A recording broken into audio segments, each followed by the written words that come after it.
Aujourd'hui on se retrouve pour un update lecture. J'aurais dû publier cette update il y a déjà plusieurs semaines.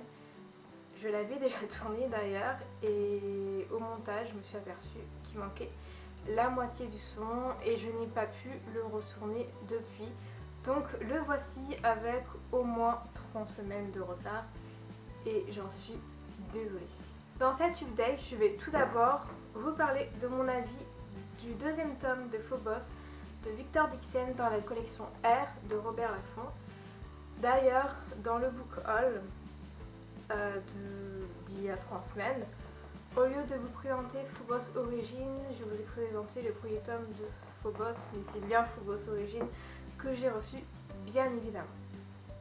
Pour revenir à ce Phobos là, donc le deuxième tome, mise au point bien faite, oui. Donc le deuxième tome, si vous ne connaissez pas Phobos, voici de quoi ça parle.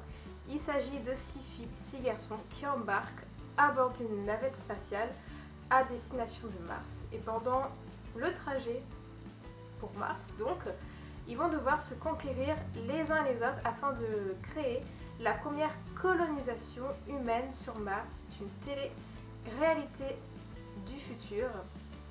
Tout comme le premier tome, j'ai vraiment apprécié ce second tome, malgré que je n'aime pas particulièrement les histoires racontées à la première personne. Je suis plus il fait ci, elle fait ça que je fais ci, je fais ça. Enfin, j'ai plutôt apprécié l'évolution, la grande ou moyenne, enfin l'évolution de certains personnages comme celle de Eleanor et Marcus, mais également celle de Harmony et Serena, que l'on voit d'ailleurs beaucoup plus dans ce tome et qu'on apprend beaucoup plus de choses sur ces deux personnages.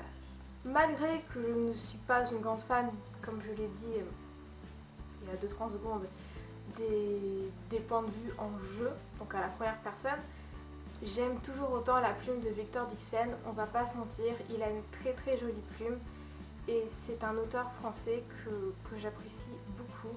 Et je pense que quand j'aurai fini Phobos, ou même pendant, ça sera toujours en cours, je ferai en sorte de lire d'autres de ses œuvres. Enfin, vous m'avez compris, j'arrive pas à m'exprimer aujourd'hui, je sais pas pourquoi, peut-être parce qu'il est très tard. Enfin, j'aime beaucoup sa plume. Vraiment, c'est un auteur qui a une très jolie plume. Victor Dixen, je commence à cramper. Victor Dixen nous laisse encore une seconde fois sans voix à la fin de ce tome 2. Ça nous donne juste envie de prendre le tome 3 tout de suite et de le lire. Et pour info, le tome 3 n'est pas encore sorti, mais il sort courant novembre. Foncez l'acheter. Enfin moi je vais foncer. En bref, je fais court, mais je vais pas vous en dire trop comme d'habitude. C'est un tome que j'ai beaucoup apprécié. Je sais pas si je l'apprécie plus que le premier, je pense que c'est à peu près pareil. Je l'ai beaucoup apprécié, je vous le conseille. Si vous ne connaissez toujours pas Phobos ou si vous n'avez toujours pas commencé cette saga, je ne peux que vous la conseiller. Maintenant, je vais vous parler de Love Letter to the Dead de Ava Delia, je ne sais pas trop comment ça se prononce, aux éditions de Poche de Michel Laffont. Et vous noterez la couverture totalement sublime qui envoie juste du rêve, avec une petite note de Emma Watson juste ici qui dit: Chère Eva, j'ai adoré ton livre, je le recommande à tous. Mais de quoi parle Love Letter to the Dead? Il s'agit de Laurel, dont le prof de français demande à ses élèves d'écrire à une personne morte, à une personne décédée.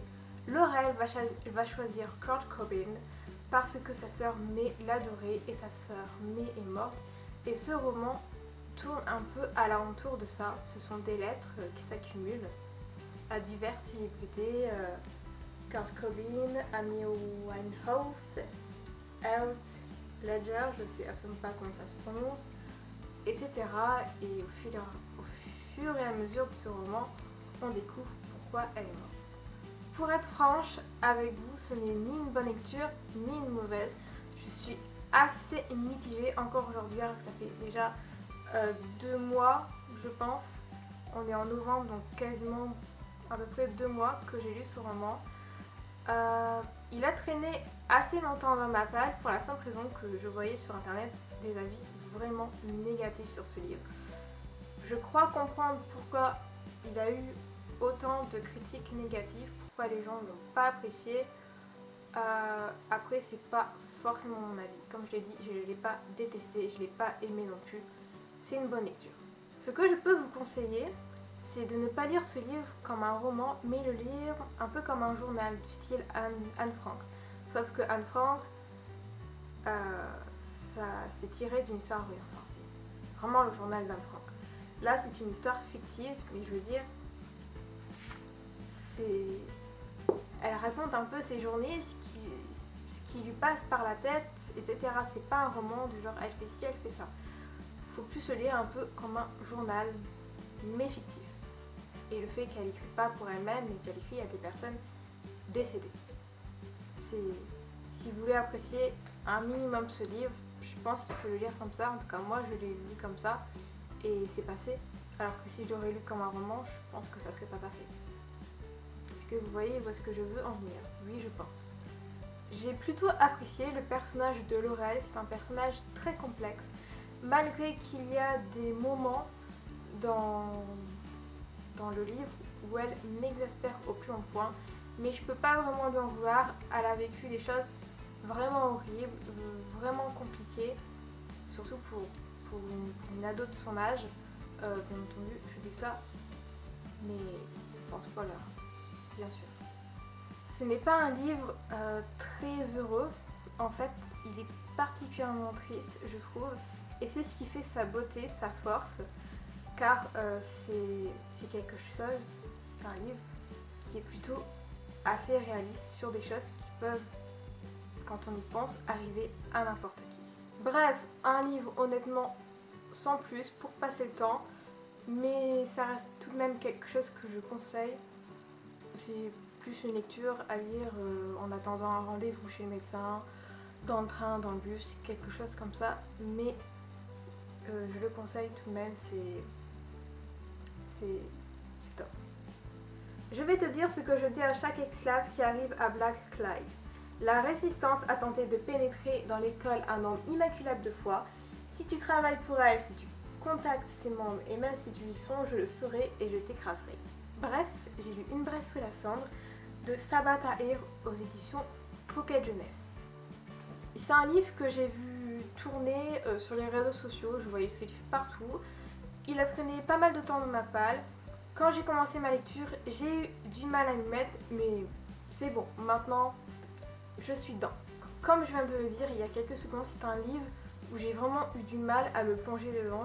J'étais presque à la moitié, j'y arrivais pas. Mais à partir du moment où j'ai été dedans, je ne l'ai plus lâché. Je commence à plutôt apprécier ces auteurs qui font des points de vue divergents à chaque chapitre. Enfin, ça donne une autre perspective du manuscrit, une autre vision des choses. On a plusieurs points de vue. Je trouve ça plutôt cool. J'ai beaucoup apprécié les personnages de Léa, Elias,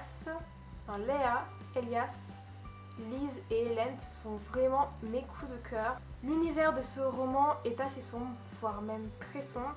Pour ma part, les univers sombres, c'est quelque chose que j'adore. Ça change des romans à l'eau de rose où tout est magnifique, etc. Là, c'est plutôt sombre et comme je l'ai dit, ce sont des univers que j'apprécie particulièrement. Bref, un univers particulièrement bien construit, ainsi que les personnages et l'action. J'ai plutôt hâte que le deuxième tome sorte afin que je l'achète et que je le découvre. En bref, je vous conseille vraiment beaucoup. Voilà, cette update lecture est maintenant terminée. J'espère qu'il vous aura plu et je vous retrouve très prochainement, je l'espère, pour une autre vidéo. Ça sera soit un tag ou soit le book haul du mois de octobre. Voilà, ciao!